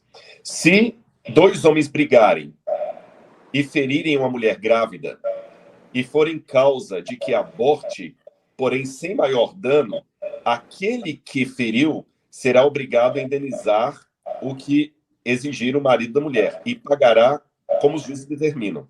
Mas se houver dano grave, então o castigo será vida por vida. O que é que o texto está dizendo aqui? Porque na minha tradução ficou um pouco confuso nessa tradução da Almeida. No hebraico, eu já estudei esse texto, dá o seguinte: se a mulher estava grávida, e na briga lá, os dois brigaram, e sem querer, um foi jogar uma pedra no outro, vamos supor assim, e acertou a mulher grávida. E ela perdeu o bebê. Ela não teve nenhum comprometimento para a saúde dela ou para o bebê, então, tudo bem, ele vai só pagar uma indenização. Mas se houver, ele vai pagar a indenização conforme o marido dela exigir. Mas se houver perda do bebê, é pena de morte para ele. Ou seja, vida com vida. Ou seja, vida com vida. Deus já considerava o bebê que estava na barriga da mulher vida. Porque fala vida por vida. Então, ele matou um bebê. Não falo que ele matou a mulher. Professor, mas você sabe? Eu acho assim. Ele provocou o aborto da mulher. Então, ele teria que morrer porque ele matou a vida. Ele não matou a mulher. Ele provocou o aborto dela. Eu tenho para mim que quem defende o aborto sabe que aquilo é vida. Não tem essa discussão que a gente quer fazer a pessoa entender. Poxa, isso é vida também. Eles sabem. A questão é qual vida é mais importante. Como nazista, ele está sendo agora, ele está deshumanizando. Selecionando qual vida é mais apta. E nesse darwinismo social, a mulher emancipada, ela vale mais do que um bebê no ventre. A mulher livre para uma vida sexual, para sua carreira, para ela dizer meu corpo, minhas regras, ela vale mais do que um nascituro. Ou seja, uma filosofia que não defende a vida desde o ventre, ela não defende a vida. Ela defende comportamentos de acordo com a sua ideologia. Não é... Com seu egoísmo. Aliás, pode dizer qual que é a maior bênção das abortistas? Que elas não pararam ainda para cair essa ficha? Eu vou revelar aqui. Se tiver abortista ou pró-aborto nos assistindo, eu vou contar o primeiro motivo que você tem que agradecer a Deus agora, abortista. Sabe o que você tem que agradecer a Deus? Porque o que você está defendendo agora não foi sua mãe não com a mesma força há 40 anos atrás. Senão você não estaria aqui falando essas bobagens.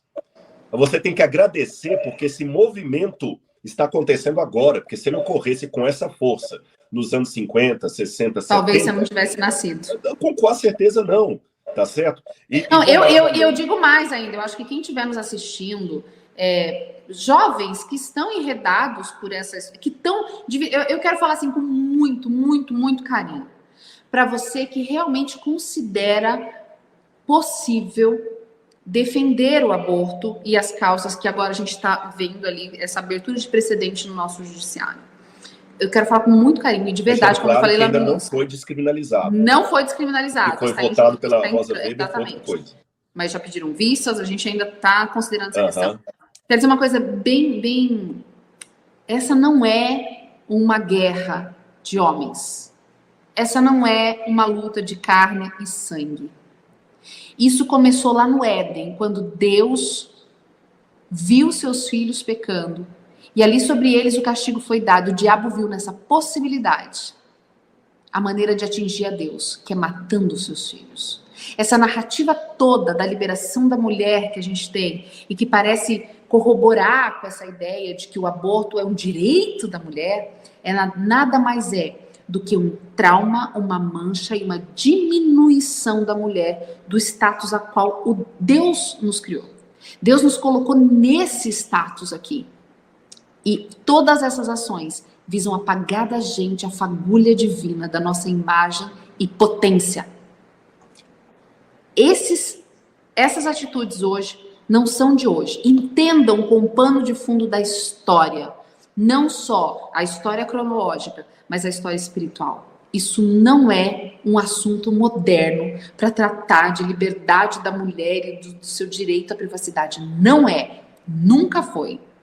Isso é uma tentativa do inimigo. E por isso que quem tem filhos, quem não tem, quem pretende engravidar, quem não pretende, todo mundo que acredita em Deus e que acredita nesse cosmos como ele é, todo mundo se levanta contra essa matança de bebês. Não tem como você acreditar em Deus, independente se você quer ou não ter filho. Não é esse o assunto. Se você acredita em Deus e que o diabo está tentando apagar a nossa imagem divina e machucar Deus com a nossa morte, você defende que não seja descriminalizado e nem legalizado o aborto. No momento é só descriminalização, o assunto em pauta, porque a gente enxerga daí uma tentativa de uma guerra espiritual. Mais do que qualquer direito. Isso é uma guerra espiritual contra a humanidade. É isso. Fabi, eu acho que com essa sua fala a gente já pode encerrar também. Eu vou fazer um complemento também em forma de encerramento disso aqui. Já deixamos claro nossa posição, à luz do que a gente vê da Bíblia, da sociedade. Mas eu quero complementar o que você falou e a gente encerrar isso aqui de uma maneira até espiritual. Você falou, eu vi que você até se emocionou. O seu timbre de voz modificou agora no final. Isso é muito difícil. A ideia de... Eu vi meus bebês em cada semana do desenvolvimento deles. Eu vi meus filhos no ventre, eu chorei ao pensar que eu poderia perder meus bebês com 20 semanas grávidas na Espanha. E pensar que do mesmo lado, na mesma maternidade, podia estar uma mulher tirando um bebezinho, suas perninhas, sua cabecinha, destralhando aquele bebezinho no ventre, aspirando, e aquele bebê se contorcendo dentro do útero da mãe, que deveria ser o lugar mais seguro do mundo. Ele ali se contorcendo para fugir de uma cânula. A ideia de tudo isso me soou... Como é que a gente chegou nesse ponto da humanidade em que a gente naturalizou isso? Que o ser mais indefeso é o mais atacado. Como é que a gente chegou a um ponto da humanidade e que a maior bênção de Deus, que é ter filhos, é visto como o maior atrapalhamento da nossa vida? Me emociona falar isso porque você sabe o quanto eu lutei para ter filhos, o esforço que eu fiz para a gente engravidar esses anos todos. E você não é mãe induzida. Olha... Você falou aí do início do Gênesis, como é que tudo isso começou, eu vou falar como vai terminar. E eu termino com uma nota aqui, não de desespero, mas de realidade, Fábio. Eu não acredito que essa nossa fala aqui vai mudar os ventos. Eu vou até fazer um prognóstico ruim aqui. É bem provável que as pautas pró-abortistas ganhem terreno no nosso país, como ganharam na Argentina, como ganharam no Uruguai, o nosso país é o próximo, como ganharam na... E muitas crianças vão deixar de existir. Sabe por quê? Porque o Apocalipse, você falou do Gênesis, eu quero mostrar o final do Apocalipse. Apocalipse capítulo 9, quando fala da situação da humanidade na época de uma das trombetas, que é das profecias do Apocalipse, ele é a sexta trombeta, diz assim, Apocalipse capítulo 9, verso 21. Deus ia mandar flagelos. Eu vou mandar o capítulo 19, verso 20 em diante. O resto da humanidade, isto é, aqueles que não foram mortos por esses flagelos, castigos que Deus vai mandar ao planeta Terra, numa época que não pode falar de castigo, Deus...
Deus ama, Deus não pune, Deus não castiga. Balela, esse é o Deus da terapia, não é o Deus da Bíblia. O Deus da Bíblia, ele pune, ele castiga, ele repreende, ele julga, e ele não vai levar todo mundo para o céu, tá certo? O resto da humanidade, isso é, aqueles que não foram mortos por esses flagelos, não se arrependeu das obras de suas mãos. E eles não deixaram de adorar os demônios, os ídolos. Verso 21.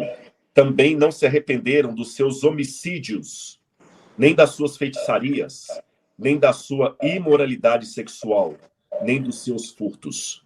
Chama minha atenção, porque falar da imoralidade sexual até entendo. Ídolos também entendo, mas homicídios, sim. Homicídios em que as pessoas estão praticando com a consciência tranquila que nada de errado estão fazendo. Sabe, eu vou dizer para você, é até um assunto para a gente conversar numa outra época. Eu assisti com a Laura ontem o Sound of Freedom, o Som da Liberdade. E a gente termina de assistir aquele filme ali, gente, de uma maneira assim, nossa, pesa. Eu passei a noite mal pensando naquilo. A Laura sabe sobre tráfico de crianças para a indústria da pornográfica e outra coisa. E como a coisa é muito maior do que nós imaginamos, são mais de 200 bilhões de dólares por ano, sabe? Que é dado isso aqui, não é número... Eles têm como contabilizar esses números. E o que acontece? Vivemos uma época em que os discursos midiáticos, filosóficos, sociológicos e até alguns religiosos progressistas é de descriminalizar o pecado. Não é descriminalizar o aborto, é descriminalizar o pecado. Então, por exemplo, se eu chegar para muitos desses moralistas progressistas e falar o seguinte: você é a favor do tráfico humano? De maneira nenhuma! Temos que combater, mas o mesmo que é a favor, que é contra o tráfico humano de crianças, é a favor de shows com cantoras influentes, semi-duas, sensualizando crianças. Você está entendendo? Então não dá o nome aos bois. Os mesmos que não aceitariam defender o tráfico humano, o tráfico de crianças, estão a favor de ter uma cantora como a Anitta rebolando na frente de crianças, sensualizando crianças junto com adultos. Quer dizer, você descobre o adultério no sofá da sua casa, queima o sofá, mas continua aceitando o adultério. O sofá eu vou queimar, porque foi lá que aconteceu, mas o adultério eu continuo deixando. Ou seja, é uma época de 2 pesos, 2 medidas. E o Apocalipse deixou bem claro que eles não vão se arrepender. Então, a nota que eu termino aqui é de advertência, realidade e promessa. Começo pela realidade. Não vamos mudar a situação. O mundo vai se tornar cada vez mais pró-abortista. Então, aquelas que estão... Não precisa perder tempo em xingar a minha, a Fabi aqui, pelo que a gente defendeu. Não precisa perder tempo com a gente. Vocês vão ganhar a causa. Vocês vão conseguir implantar leis que vão favorecer. Por mais que a gente resista, a tendência do mundo é ir para pior. A tendência do mundo é ir para pior. Não estou falando que agora o cristão vai ser um covarde, não vamos nos manifestar. Se fosse isso, a gente não tinha feito essa live. Nós estamos colocando aqui. Mas eu não sou ingênuo a ponto de achar que nós vamos conseguir ser o único país que vai se livrar dessa... Não vai. A Argentina foi lá. Você acha que não tem igreja católica na Argentina? Não tem padre no Paraguai? Não tem... Não, o que a gente vai ver é onda de homicídios, enquanto eles não podem matar os mais fortes, vão matando os mais fracos. Exatamente. Então, assim, e a maldade vai se multiplicar. Eu não estou otimista que nós vamos conseguir reverter o quadro. Então, minha realidade é essa. Eu vou continuar falando que está errado. Mesmo sabendo que a causa está perdida. Mas essa é a realidade. A advertência. Lembra que nós demos várias vezes exemplos de soldados nazistas. Hoje é muito fácil você condenar o nazismo, condenar o Hitler, condenar o Terceiro Reich. Agora que a gente já viu, né? Você entendeu? Mas, olha, gente, eu conheço a Alemanha. A Alemanha é um país altamente sofisticado, inteligente. A filosofia, a Alemanha é tão forte que a língua alemã é a língua mais filosófica que eu conheço. O pouco que eu conheço. É uma língua tão filosófica que os termos alemães não se traduzem. Você tenta fazer uma explicação do termo. Você tem Wagner lá, você tem Goethe, você tem Heidegger, você tem pensamentos, o ser e o tempo lá, o Sein em alemão não é ser, é toda uma filosofia do ser. Apesar de toda essa erudição alemã, de todo esse intelectualismo, eles não foram sábios o bastante para perceber o Hitler surgindo e matando 6 milhões de judeus. Será que você, aqui é minha advertência, você se julga mais esperto do que os adolescentes alemães? Será que você é mais inteligente do que os alemães, que o Joseph Goebbels não conseguiria te convencer a praticar um genocídio? Ora, não seja ingênuo. Os mesmos argumentos que eu estou vendo hoje por pessoas midiáticas acerca desses casos são exatamente os que eu encontro no Mein Kampf, do Adolf Hitler. Minha batalha é o mesmíssimo. A mesma ideologia. É só tirar a barata do copo e o suco é o mesmo. Então, já dei a minha realidade, a minha advertência. Agora vem o lado da esperança, da promessa. Jesus falou que mesmo que o mundo marche cada vez para pior, lembra aquele texto de... E eu termino com esse texto aqui, Fabi, depois só se você quiser despedir, de 2 Timóteo, capítulo 3, Paulo falou bem claro a Timóteo como estaria o fim dos tempos e como ele deveria viver. 2 Timóteo, capítulo 3, versículo 1 em diante. Mas você precisa saber disso. Nos últimos dias sobrevirão tempos difíceis, pois os seres humanos serão egoístas, avarentos, orgulhosos, arrogantes, blasfemadores, desobedientes aos pais, ingratos sem afeição natural. Gente, que é a afeição mais natural do que a mãe... Irreconciliáveis. Irreconciliáveis, caluniadores, sem domínio de si, cruéis, sem amor para com os bons, inimigos do bem, mais amigos dos prazeres que amigos de Deus, tendo forma de piedade. Olha aqui a forma da piedade. Não, mas se negando a eficácia dela. Estamos lutando pelo direito da mulher, do indefeso, da minoria. Olha, aí coloca assim: fique longe também destes, pois entre estes se encontram os que infiltram nas casas e conseguem cativar mulheres tolas, sobrecarregadas de pecados, que são levadas por todo tipo de desejo, que estão sempre aprendendo e nunca conseguem chegar ao conhecimento da verdade. Mulher que está nos assistindo aqui, não seja uma dessas mulheres tolas que Paulo falou aqui, que ficam enredadas por esses que vão entrando nas casas ali e seduzindo vocês. Mas termina dizendo Paulo, o mesmo Paulo que escreveu isso, falou assim: ufa, Timóteo, mas eu sei que eu combati o bom combate, completei a carreira, guardei a fé. Já agora a coroa da justiça está me reservada naquele dia, a qual o Senhor reto juiz dará a mim e a não outro. Ou seja, eu e Fabi estamos dando a nossa cara a tapa aqui, estamos falando isso. Vamos receber ondas de ódio por isso, tá mas tudo olha, bem, sabe tudo disso. bem. Jesus falou, eles me odiaram, vão odiar vocês também. Agora, uma coisa eu sei, a coroa da justiça está guardada. Então, na verdade, quando eu falei, na realidade, que vocês vão ganhar a batalha, eu não disse que vocês ganharão a guerra. O conflito cósmico, o conflito é maior do que a batalha. Tá bom? A batalha pode ser ganha, mas o conflito, a vitória está nas mãos de Deus. E daqueles que, mesmo contrário às várias ondas da história, ainda permanecem naquele livro, que, como disse Isaías, cega-se a erva, cai-se a flor, mas a palavra do Senhor permanece por todo sempre, sem precisar dessas atualizações artificiais que estão colocando por aí. Fabi, muito obrigado. Não sei se você quer falar alguma coisa para despedir. Não, eu acho que não, o que você fala é essencial. A gente ainda termina com a esperança de que a gente sabe que, a despeito de toda maldade, existe o triunfo do bem, e é nele que a gente aguarda, e é nele que a gente... E é para ele que eu crio os meus filhos. E é para ele que eu digo para as mães: criem seus filhos, apesar da sociedade não valorizar esse trabalho, porque existe alguém que valoriza cada vida, inclusive das suas crianças, que não rendem e não produzem nada. Elas produzem, sim, louvor para o trono de Deus. Então, valorizem as crianças. Elas são bênção de Deus. Elas não valorizem a vida. Né? Nesse filme lá do Sound of Freedom, assim, todos somos filhos de Deus, e filhos de Deus não são vendidos. Não são vendidos. Nem exterminados. E nem exterminados. Como se fossem baratas, tá bom? Gente, muito obrigado. Não deixem de baixar aí o livro A Ética de Deus, tá bom? Tá no link aí para você. Espero que vocês possam ter gostado desse assunto. Deixem os comentários aqui. E que a graça e a paz de Deus estejam com todos. Fabi, obrigado. Beijo. Obrigada, professor. Beijo. Obrigada pelo convite. Aí pra vocês, viu? Tchau, tchau. Tá bom. Um beijo pra Laura. Tchau. Parei sim. Tchau, tchau.